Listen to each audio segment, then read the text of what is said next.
सर्वप्रथम सर्वांना जय शिवराय। आज आहे 23 ऑगस्ट। आपण व्हिडिओ बनवतो आहे 24 ऑगस्ट पासून पुढच्या अंदाजासाठी।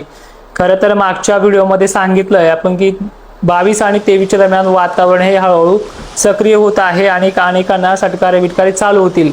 आज 23 ऑगस्टला विदर्भातल्या जवळपास 5-6 जिल्ह्यांना चांगल्या प्रमाणे घेण्यासाठी वातावरण हे सज्ज झालेलं आहे। पुसद, डिग्रजसह हिंगोलीमध्ये काही ठिकाणी, तर वाशिमच्या रिसोड, मानोरा, कारंजा, लाडमध्ये बऱ्याच ठिकाणी चांगला पाऊस झालाय। त्याचबरोबर अमरावतीच्या काही भाग, दक्षिणेकडील असलेला नागपूर जिल्ह्यातला काही भाग, तर हिंगणघाट, वर्धा, चंद्रपूर या भागांना देखील चांगल्या पद्धतीची हजेरी लागली। गोंदियाला पहिल्यापासून बरा होता, भंडाऱ्याला बरा झालेला आहे। त्याच पावसानं नांदेड जिल्हा देखील बऱ्यापैकी घेतलाय, तर लातूरचा उदगीर भाग, धर्माबाद, देलगूर परिसरातही एंट्री झालेली आहे। आज अक्कलकोटमध्ये सुद्धा बऱ्यापैकी भागव्याप्ती पावसाने सुरुवात केलेली आहे। तर अशा प्रकारे 2 दिवसाच्या अंतराने 23 तारखेला सुद्धा सुरुवात झालेली आहे। आता इथून पुढे कसं जाईल हे तुम्हाला सांगण्याचा प्रयत्न करतोय। महाराष्ट्रामध्ये वातावरण पुन्हा गरमीची लेवल आणि आता बदल असा झालाय की वातावरणामध्ये काळ्याकुट्ट पाण्याच्या ढगांची गर्दी आता वाढायला सुरुवात झाली आहे। त्यामुळे स्थानिक लेवलला फटकारे, स्थानिक लेवलला पाऊस हा ठिकठिकाणी होतो आहे। विदर्भासाठी खास गुड न्यूज आहे। विदर्भामध्ये 25 किंवा 26 तारखेला आणखीन जोर वाढणार आहे। म्हणजे उद्याची 24 तारीख अशाच प्रकारे जाईल, म्हणजे जी आज गेली आहे।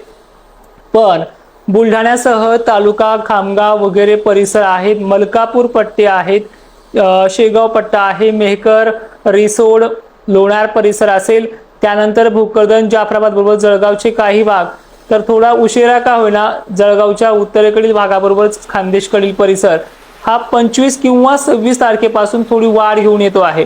मग या तुलनेने पश्चिम महाराष्ट्रामध्ये काय हालचाली असतील?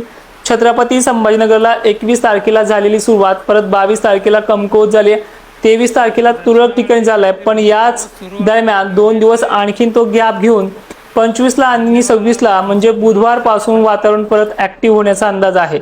बुधवारी वैजापूर, कन्नड, त्याचबरोबर नांदगाव, येवला, निफाडमध्ये काही ठिकाणी काही प्रमाणामध्ये हलके पाळे किंवा चांगले षटकारे देखील वाढू शकतात। त्यानंतर बीड जिल्ह्यामध्ये काही 1-2 दिवस बरा झालाय, परत काही ठिकाणी कमी झालाय, पण हे षटकारे नंदुरघाट, नांदूर वगैरे भागांना पुन्हा वाढणार आहेत। लातूर जिल्ह्यासाठी आजची जी काही रात्र आहे 23 तारखेची ही अहमदपूर, देलगूर, उदगीर, शिरूर, अंतपालमध्ये काहींना दिलासा देणारे असणार आहे। यानंतर हा भाग जो आहे चांगल्या पद्धतीनं पण पेंडवणी, काही ठिकाणी बरा अशा स्वरूपाचा पश्चिम महाराष्ट्राला मात्र 2 दिवस उशिरा 25 किंवा 26 ऑगस्ट दरम्यान दिलासा आहे। त्यानंतर विदर्भामध्ये एकंदरीत सर्व जिल्ह्यांमध्ये बऱ्याच ठिकाणी ह्या 3 दिवसामध्ये म्हणजे 25-26 दरम्यान वातावरण वाढणार आहे। उद्या 24 ऑगस्टला सुद्धा वातावरण ढगाळ असेल, पण वातावरणामध्ये पाण्याच्या थेंबाच्या जाडीसाठी त्या ढगांना तेवढी गरमी नाही आणि ज्या ठिकाणी गरमी मिळाली तो म्हणजे विदर्भाचा भाग 80 मायक्रॉन पर्यंत गेला, त्यामुळे त्यांना तो पाऊस झालेला आहे। आता खरं तर अनेकांना अपेक्षा आहे की हे वारे कधी बंद होतील। ते वारे काही प्रमाणामध्ये काही भागांना नॉर्मली वर्कआउट करतात। नॉर्मली कमी झालेला आहे तो भाग म्हणजे विदर्भाचा आणि पूर्व विदर्भाचा। पश्चिम महाराष्ट्रातले वारे मात्र कायम आहेत। मराठवाड्यात सुद्धा अनेक भागांना वारे कायम आहेत, पण ह्या वाऱ्यासोबतच बाष्पयुक्त कंडिशन वाढणार आहे।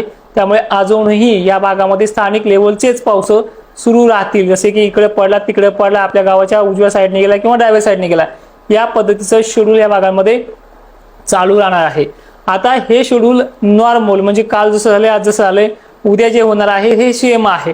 मात्र याच्यामध्ये 25 किंवा 26 तारखेला 1 दिवस मागे पुढे होईल, यामध्ये थोडी वाढ होते आणि विखुरल्या स्वरूपाच्या पावसाच्या रूपात थोडा पेंडवणी पावसामध्ये अनेकांना मिळू शकतं। यामध्ये पश्चिम महाराष्ट्र, खानदेश, विदर्भ आणि मराठवाड्याचा बराचसा भाग पाहायला मिळतोय। आता अनेकांचा हा देखील प्रश्न होता की हे असंच चालू राहील का, असाच खंड राहील का? तर सप्टेंबरच्या पहिल्या आठवड्यामध्ये मोठ्या हालचाली आहेत। जे वारे परेशान करतात या पावसाला किंवा ह्या वाऱ्यामुळे तो पाऊस लांबल्या चाललाय, त्या वाऱ्यामध्ये बदल येणाऱ्या 2 सप्टेंबरला किंवा 3 सप्टेंबरला होणार आहे आणि यामुळे हा बदल कदाचित काही ठिकाणी 29 किंवा 28 म्हणजे अजून 4 दिवसांनी देखील पाहायला मिळेल, विशेष करून मराठवाडा आणि विदर्भामध्ये। त्या बदलामुळे या भागामध्ये पाऊस थांबण्याची प्रक्रिया याच 25, 26, 27 आणि 28 तारखेला वाढू देखील शकते। त्यानंतर 2 सप्टेंबर किंवा 3 सप्टेंबर दरम्यान बंगालच्या उपसागरातील जेवढे काही लो प्रेशर्स बनतील ते लो प्रेशर हळूहळू करून का होईना मराठवाडा कव्हर करण्याची शक्यता आहे आणि ती बऱ्यापैकी कव्हर करेल।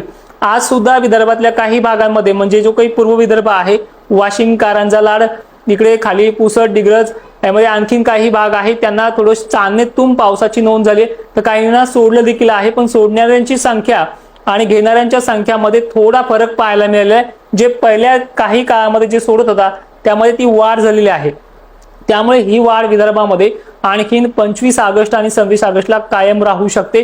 फक्त 24 ऑगस्ट नॉर्मली वर्कआउट करेल आणि 25-26ला त्यामध्ये वाढ बुलढाण्यापर्यंत देखील वरती येण्याचे चान्सेस आहेत। त्यामुळे थोडा छत्रपती संभाजीनगरला, जालन्याला देखील याचा परिणाम होऊ शकतो। बाकी हिंगोली, परभणी सुद्धा अनेक ठिकाणी हे पाऊस चालू राहतील। आता मेन मुद्दा असा आहे की बातम्यामध्ये सुपर एल-निनोची जी तीव्रता सांगितली जाते किंवा कोरडा दुष्काळाची लक्षणं सांगितलं जातं आणि तसं चित्र सुद्धा स्पष्ट दिसतंय, पण यामध्ये आणखीन सप्टेंबरमध्ये दिलासादायक बदल आहे। फक्त तेवढी हिंमत तुटली आपली सांगण्याची, कारण की अनेकांच्या निगेटिव्ह कमेंट मागच्या काळामध्ये आल्यात, पण ती हिंमत आपण पुढील सप्टेंबर महिन्याच्या 2 तारखेला परत मिळून पुन्हा तो प्रभाव पाहायला मिळणार आहे। सप्टेंबरमध्ये गरमीची लेवल वाढणार आहे आणि ही जे काही पश्चिमी वारे आहेत हे कमी होणार आहेत आणि बंगालचा उपसागर हा जेवढे काही लो प्रेशर बनवतो तो गेल्या वर्षीच्या तुलनेमध्ये यंदा वाढ झालेली आहे, पण ते सगळे लो प्रेशर एमपी कडे वरती सरकतात, राजस्थानमध्ये सरकतात, झारखंडमध्ये सरकतात, तेलंगणामध्ये पण देखील याचा प्रभाव आहे। पण या लो प्रेशरचा प्रभाव आता महाराष्ट्राच्या दिशेने सरकताना पाहायला मिळते। त्याची पूर्तता आज नागपूरकरांना, हिंगणघाटकरांना, वर्धाकरांना पाहायला मिळाली आहे। त्यामुळे या लो प्रेशरचा प्रभाव सप्टेंबर महिन्यामध्ये बंगालच्या उपसागरामुळे अधिक राहील आणि मी व्हिडिओच्या सुरुवातीला सांगितले की ज्यांना विश्वास आहे किंवा ज्यांना अंदाज पटतात अशांनीच आपल्या चॅनलवरती यायचंय, बाकीच्यांनी दुर्लक्ष करायचंय। आता त्यामध्ये या सप्टेंबर महिन्यामध्ये या पूर्वेकडनं येणाऱ्या पावसाची प्रभाव हे अधिक राहू शकतात आणि पूर्वेकडल्या पावसामध्येच तो दम आहे की चांदणे साचणं किंवा गरमीच्या लेवलमुळे मोठ्या थेंबाचं पडणं, अशा प्रणाल्या सप्टेंबर महिन्यात सर्वाधिक आहे। जाता जाता आता थोडक्यात एवढं सांगेल की सगळ्या विभागाचा कार्यकाळ कसा असेल। महाराष्ट्रामध्ये पुढचे 2 दिवस जे आता चालू आहे काही ठिकाणी पडणं, पुन्हा तो भाग बदलत ही पद्धत 24 तारखेला आहे आणि 25 तारखेला आहे, पण 25 आणि 26 तारखेला पश्चिम महाराष्ट्रात झडीसारखाच अनेकांना होण्याचे चान्सेस मॉडेलनुसार व्यक्त होत आहेत आणि ते चान्सेस मराठवाड्यात सुद्धा आहे, दक्षिण महाराष्ट्रात सुद्धा आहेत। पण याच्या तुलनेमध्ये विदर्भाला जरा जोर हा बऱ्यापैकी पाहायला मिळू शकतो अशी शक्यता मॉडेलकडनं आहे।